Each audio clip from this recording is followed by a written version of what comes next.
More and more British people came to live on the east coast of North America in the 17th century, starting colonies in Maryland, Rhode Island, Connecticut, New Hampshire, North and South Carolina, New Jersey, and Pennsylvania. Georgia followed in the 18th century,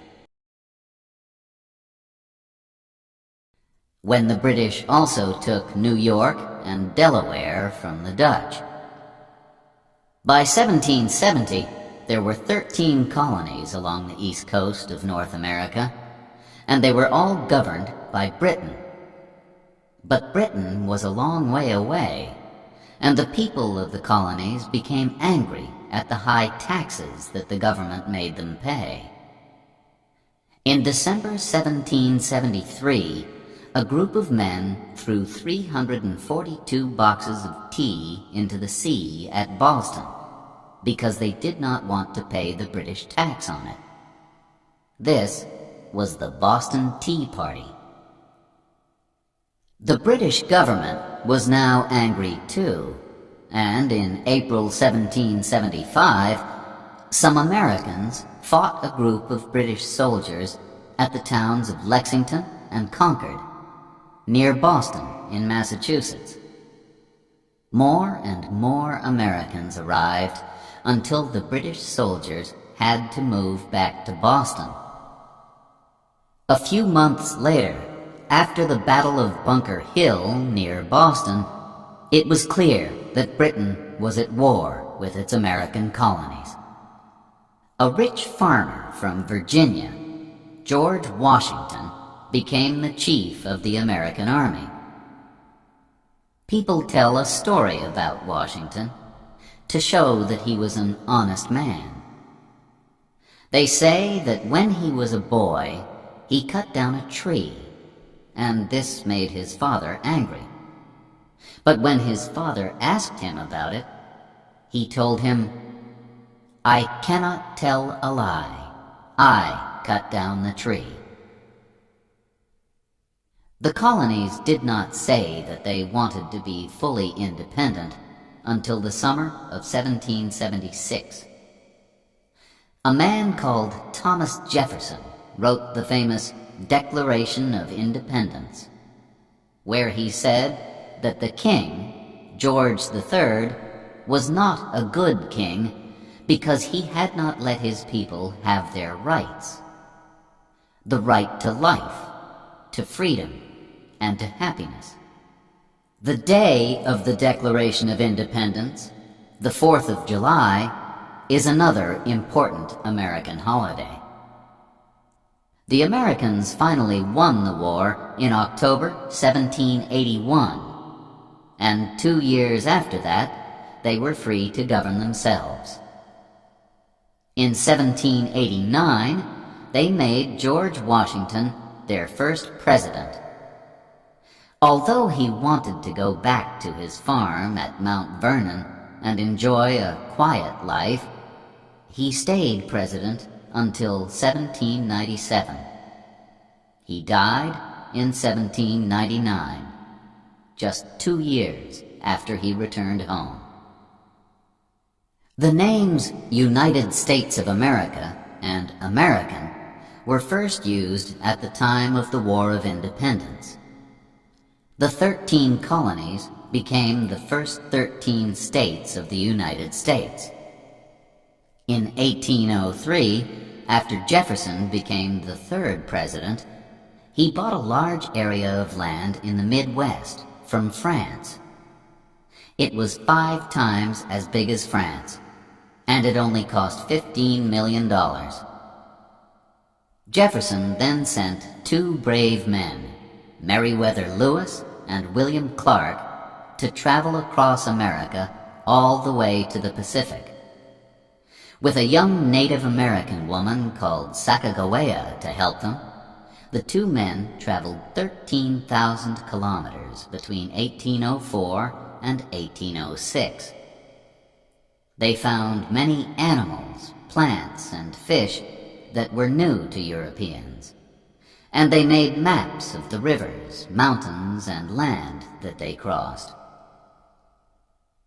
In 1819, the USA bought Florida from Spain.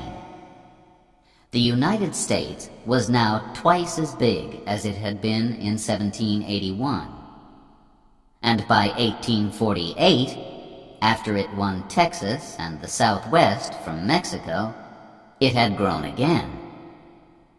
It now reached all the way from the Atlantic to the Pacific, over 5,000 kilometers. Finally, the American government bought the land northwest of Canada from Russia in 1867 for $7.2 million, and it became the state of Alaska in 1959. The American flag, known as the Stars and Stripes, first appeared at the time of the War of Independence. It has a stripe for each of the first 13 states, and a star was added every time a new state joined, so there are now 50 stars. The last star was added when the beautiful islands of Hawaii in the Pacific, 4,000 kilometers west of California, became the 50th state of the USA in 1959. Chapter 4. The Civil War. The young country grew quickly, and by the middle of the 19th century, it had 31 million people. But there were serious differences between the North and the South.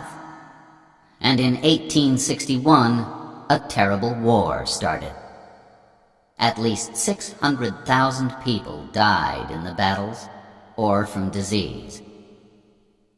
The war began because the southern states kept slaves to work in the cotton fields, but slaves were not allowed in the North. People from the South wanted to have slaves in the new lands of the West, but people from the North argued against this. In 1860, Abraham Lincoln was elected 16th President of the USA. He belonged to the Republican Party, which did not want people to have slaves.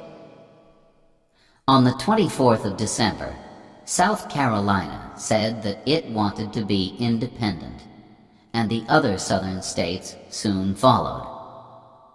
The fighting began on the 12th of April, 1861, at Fort Sumter. The South had some of the best soldiers. One was the famous Robert E. Lee, and they had plenty of money from selling their cotton to Britain. But the North had more men and more factories. They also had Lincoln, one of the best presidents that the USA has ever had. He was born on a farm in Kentucky, but he worked hard in order to learn as much as he could. Lincoln made the Republican Party strong and spoke about rights and freedom. A very important battle was won by the soldiers of the North at Gettysburg in Pennsylvania in 1863. Lincoln spoke there afterwards about the brave soldiers who had died. This became known as the Gettysburg Address, and contains the famous words, "Government of the people, by the people, for the people." Two famous soldiers helped the North to win the war. General Sherman is remembered in a famous song that tells the story of how he took 60,000 of his soldiers on a journey of 400 kilometers from Atlanta in Georgia to the Atlantic coast. In this way, he cut a wide path through the southern states, and after that, it was hard for the armies of the South to join together and fight the North. After the war, Sherman became head of the American Army. General Ulysses S. Grant represented the North at Appomattox in 1865, when the South, under Lee, accepted that they had lost the war. Grant was very fair to Lee's soldiers, who did not have to go to prison. Some years later, in 1868, he became president. Sadly, on the 14th of April, 1865, 5 days after the end of the war, President Lincoln was shot at the theater by a man called John Wilkes Booth, who hated Lincoln and was angry about the war. After Lincoln's death, the new president was not strong enough to bring the North and the South together, and people continued to argue about the rights of black people.